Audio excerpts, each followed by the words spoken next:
Bueno, muchas gracias por esa inmerecida introducción. Bueno, es lo último, ¿no?, que tenemos en el día, así que espero poder mantenerlos despiertos estos últimos minutos. Y cuando me piden hablar sobre libertad y regulación, me gusta arrancar citando un libro que creo que es muy importante en esta materia, de Amartya Sen. Amartya Sen es un economista indio, premio Nobel de Economía, y hace algunos años él escribió un libro que se llama Libertad como Desarrollo. Entonces lo que plantea en ese libro, que lo que hace una sociedad desarrollada es que sea libre. Por ejemplo, que seamos libres de leer lo que querramos leer, que seamos libres de ver las películas que querramos ver, que seamos libres de casarnos con quien querramos casarnos. Esas son las cosas que hacen que una sociedad sea desarrollada. Y dice, en la misma manera, que podamos comerciar con quien queramos comerciar y hacerlo con la mayor libertad posible. Entonces, la libertad económica no solo tiene un efecto de crecimiento económico, como bien nos mostraba Robert, sino que intrínsecamente define las sociedades donde queremos vivir. Entonces quiero arrancar con esa reflexión y entonces preguntarnos por qué, si una sociedad libre es la sociedad en la que queremos vivir y una sociedad libre es la que nos hace ricos, ¿por qué no somos libres? Porque uno está Suiza, está Dinamarca, hay sociedades que uno puede ver, simplemente puede copiar lo que hacen, no es que el blueprint no esté. Y nos mostraron recién que Argentina está abajo, que Venezuela... ¿Por qué? Y yo creo que la respuesta a eso es que ese por qué está en que a alguien le interesa que eso no sea así, que son los intereses, ¿no? Y acá voy a ese gran economista norteamericano que se llama Mancur Olson, que escribió un libro que se llama The Logic of Collective Action, la lógica de la acción colectiva, y él decía que toda la política y toda la política pública era este debate entre los grupos concentrados y el público en general, y en The Logic of Collective Action él desarrolla la hipótesis que los intereses concentrados tienen capacidad para organizarse, para generar regulación en su favor. ¿Okay? Entonces él decía que él hablaba de Estados Unidos, pero es una característica de muchas sociedades como la nuestra. Son intereses lo que nos hacen que no seamos libres, son intereses lo que nos hacen que no seamos desarrollados. No somos desarrollados no porque no podamos ser, sino porque hay un papelito que nos impide serlo. Y le voy a dar dos ejemplos de actualidad resueltos por el presidente Milei. El primero tiene que ver con Starlink. En el DNU 70, el presidente Milei liberó las actividades de Internet satelital. Antes no se podían hacer porque había un papelito que se decía que no se podía hacer. ¿Cuál es el resultado de esa mayor libertad? Que en pocos meses las empresas telefónicas van a estar ofreciendo servicios de telefonía con cobertura total en el país. Hoy uno sale por las rutas argentinas a 100 kilómetros de Buenos Aires, no tiene Internet. Pero lo más interesante es que preguntarnos cuánto le costó al Estado eso. Le costó cero. Cero. Y lo podíamos tener, y la tecnología estaba al alcance. ¿Y por qué no ocurría? Porque había un papelito que nos decía que no lo podíamos tener. El otro ejemplo que también fue bastante público fue el tema de la vacuna de la aftosa. Miren esto. En Argentina teníamos un papelito que decía que la vacuna de la aftosa tenía que ser tetravalente, es decir, que tenía que tener 4 cepas. 2 de esas cepas no existen en el mundo hace 50 años. Las tiene solo un laboratorio en Argentina. Entonces, obviamente, no se podía importar ninguna vacuna aftosa en ningún lugar del mundo. Quizás a mitad de precio de lo que se vende en Argentina. Un papelito no nos lo permitía hacer. Es cierto también que, además de los intereses, o quizás una versión diferente de los intereses, es el rol de los burócratas, ¿no? Porque los burócratas en general, cuando definen la regulación, hemos estado trabajando en los últimos meses mucho en tratar de alivianar esa regulación, los burócratas tienen como esta mentalidad de decir, quiero reducir el riesgo lo máximo posible. Por ejemplo, les doy un ejemplo, estamos básicamente rediseñando una regulación que se llama el Reginave, que es el de navegación en los ríos y mares argentinos. ¿Okay? Y en la conversación de decir, pero saquemos esto, venía una y otra vez a la discusión, no, pero hay un barco que chocó en Baltimore. ¿Se acuerdan el barco que chocó en Baltimore? Entonces, es como decir, no, pero puede pasar eso. Sí, puede pasar eso. También, por supuesto, si uno cruza la calle, alguien puede llevarte por delante, pero no por eso vamos a prohibir que la gente cruce las calles. Entonces hay como esa tensión permanente, esa voluntad del regulador de minimizar el riesgo y esa vocación de minimizar el riesgo básicamente asfixiando la actividad económica. Y yo creo que ustedes mañana van a tener una conversación con Elon Musk, correcto, al final del día. En la biografía de Elon Musk, que se las recomiendo, es absolutamente espectacular, hay un momento en el cual empieza a desarrollar SpaceX, están desarrollando los cohetes, y entonces le dicen a Elon Musk, tenemos que hacer este test. Y Elon Musk dice, pero ¿tú estos test? ¿Quién pide estos test? Tráiganme al que pide estos test, que lo he hecho ya mismo en este momento. Entonces alguien con un poquito de temor le dice, los pide la NASA, que son los que nos están contratando. Y dice, ahora entiendo por qué los cohetes a ellos les salen 2.000 millones de dólares cuando los podríamos hacer por 100 millones de dólares. ¿Okay? Y le dice a su equipo, no es sobre minimizar el riesgo, sino sobre descubrir cuándo hay un problema y resolverlo. Entonces la estrategia de Elon Musk no es hacer un cohete y trabajar 20 años en un cohete para que salga perfecto cuando se dispare, sino tirar muchos cohetes, aprender en cada lanzamiento y a partir de eso rápidamente llegar a una solución. No sé si ustedes saben, la semana pasada tiró el cuarto Starship, ¿correcto? Y ustedes saben que lo mandó con el fuselaje incompleto. O sea, le sacó las cerámicas que tiene para proteger del calor, sacó algunas como para poder testear al máximo la capacidad de insulación de la... O sea, es como que tomó un riesgo para probar qué era lo que estaba pasando. Entonces me parece que también eso, tenemos que cambiar un poquito esa mentalidad, animarnos a tomar un poquito más de riesgo, porque es mucho más lo que va a crear, mucho más lo que va a aparecer si nos animamos a tomar esos riesgos. Bueno, ¿qué tiene que ver todo esto con Argentina? ¿Cómo llevamos esta discusión sobre la libertad y la regulación excesiva? Y les quiero hablar del Triángulo de las Bermudas de Argentina. Argentina está en el Triángulo de las Bermudas, en su propio Triángulo de las Bermudas. Entonces imagínense por un momento un triángulo, ¿correcto? Se pueden imaginar un minuto un triángulo. Les voy a poner qué hay en los tres vértices del triángulo que nos tiene atrapado dentro de ese triángulo.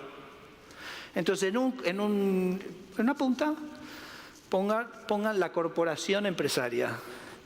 En la otro vértice pongan la corporación sindical.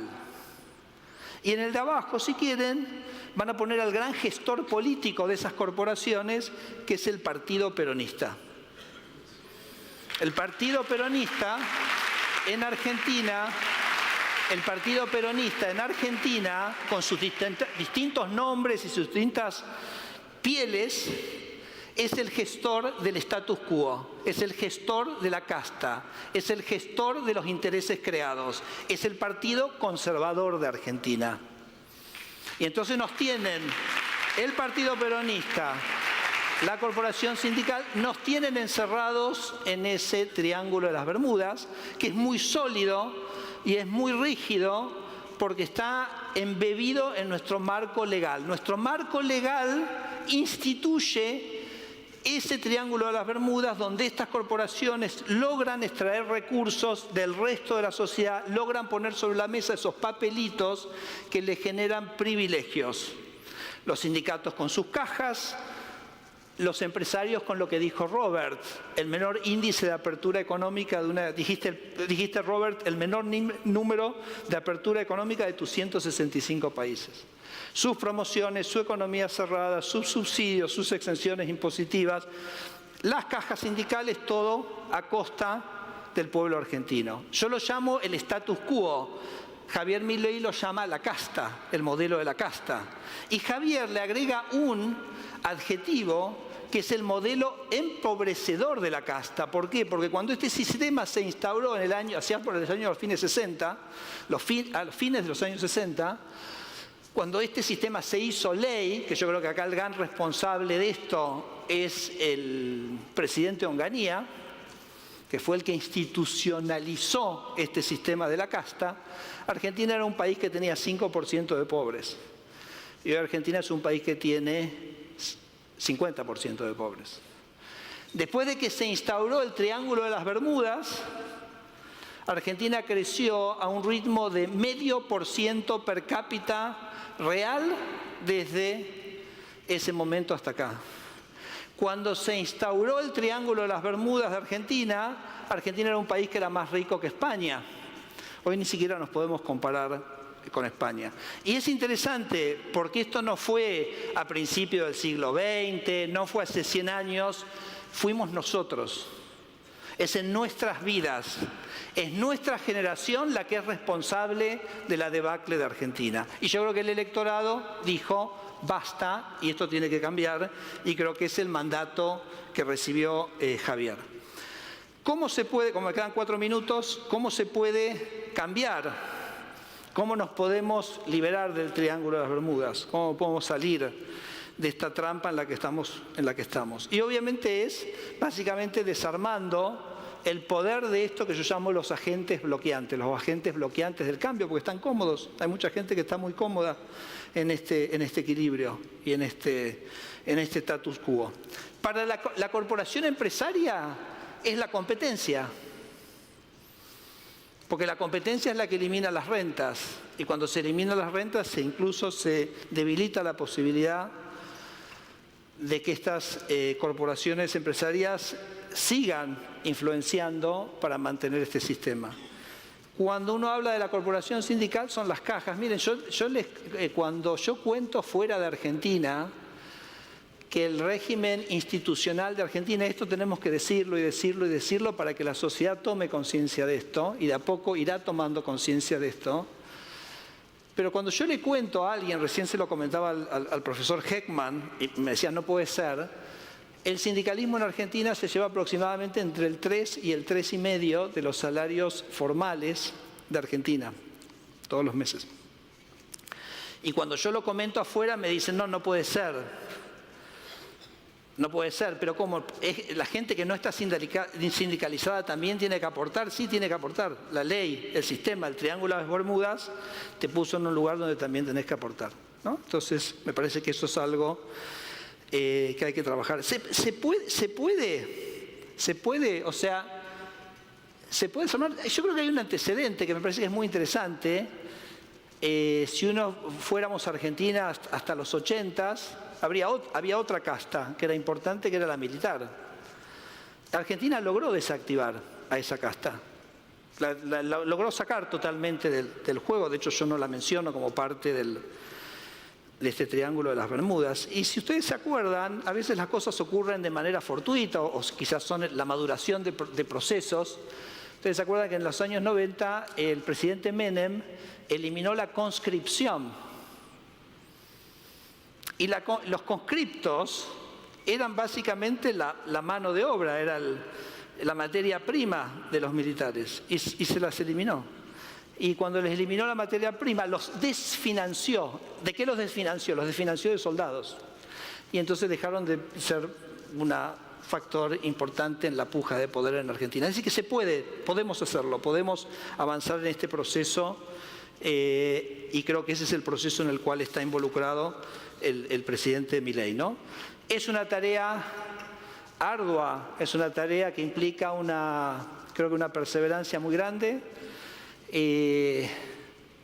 Miren, les voy a decir 2 cosas, termino con esto. Hace muchos años, Australia, que también había tenido una historia bastante mala en el siglo XX como la de Argentina, de hecho, el ingreso relativo de un australiano a un argentino se mantuvo constante hasta principios de los años 80, implementó una serie de reformas estructurales, en muchos casos muy parecidas a las que implementó el presidente Menem. Pero con una diferencia, en Australia esas reformas perduraron, se establecieron, se consolidaron, en Argentina se revirtieron, ¿no? Después de la caída de la convertibilidad.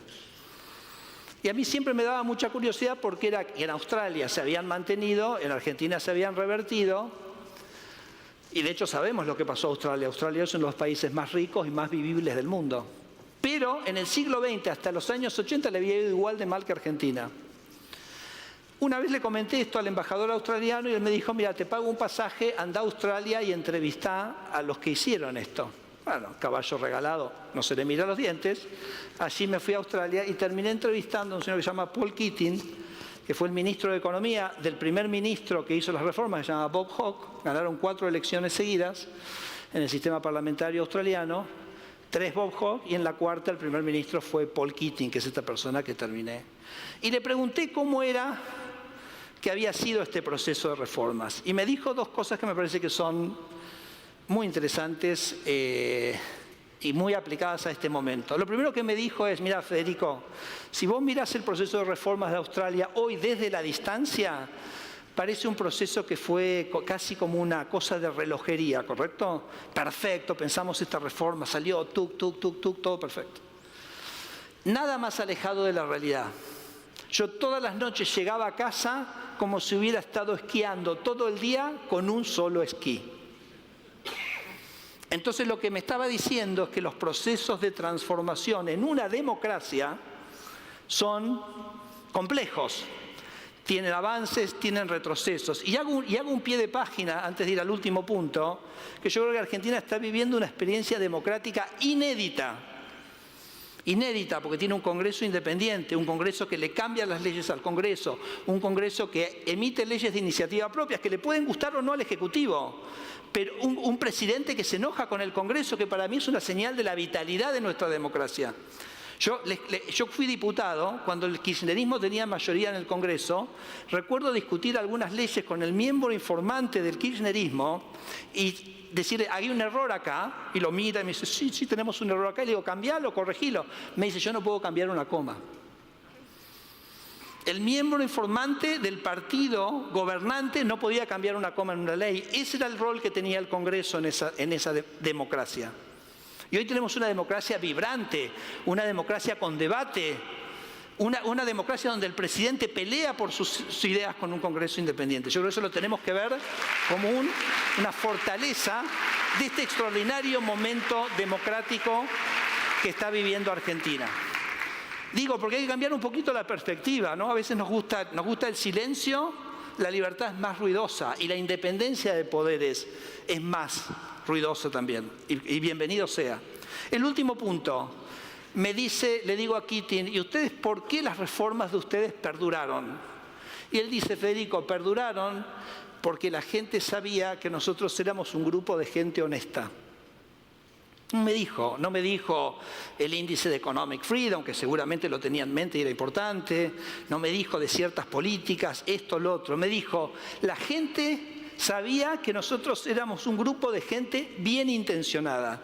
Y cuando tenés un grupo de gente bien intencionada que viene a hacer política, la sociedad le da a la derecha, la sociedad le confía, la sociedad compra y el cambio es posible. Y yo creo que Javier está demostrando que tiene eso y creo que eso es lo que me hace ser sumamente optimista.